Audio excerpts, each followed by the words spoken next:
বিজ্ঞান জগতে সবচেয়ে বেশি কঠিন বিষয়টি কি? Rocket science.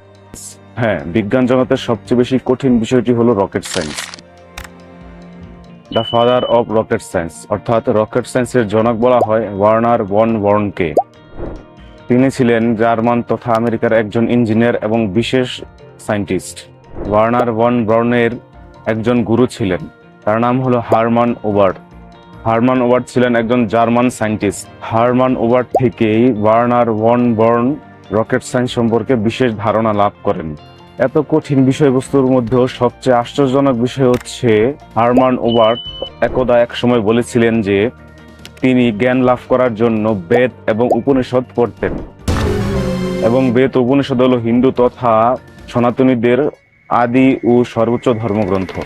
এই তথ্যটি আমার মুখের কোনো কথা কিংবা হাওয়ায় ভেসে আসা কোনো কথা নয়।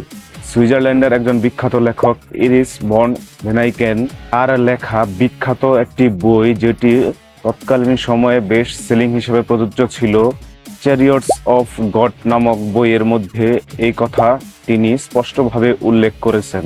চ্যারিয়টস অফ গড বইয়ে তিনি হারমান ওবার্টের বেদ ও উপনিষদ পড়ার কথা এবং তা থেকে জ্ঞান লাভ করার কথা স্পষ্ট উল্লেখ করেছেন।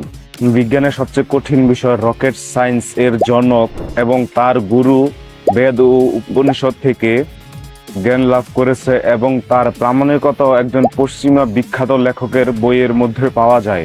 এর চেয়ে গর্বের বিষয় আমাদের সনাতনীদের জন্য আর কি হতে পারে? এ ধরনের তথ্য পাওয়ার পর আমরা এর যাচাই বাছাই করার পর আপনাদের সামনে এই ভিডিওটি নিয়ে আসলাম।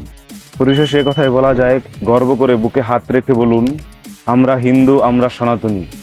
জয় শ্রীরাম।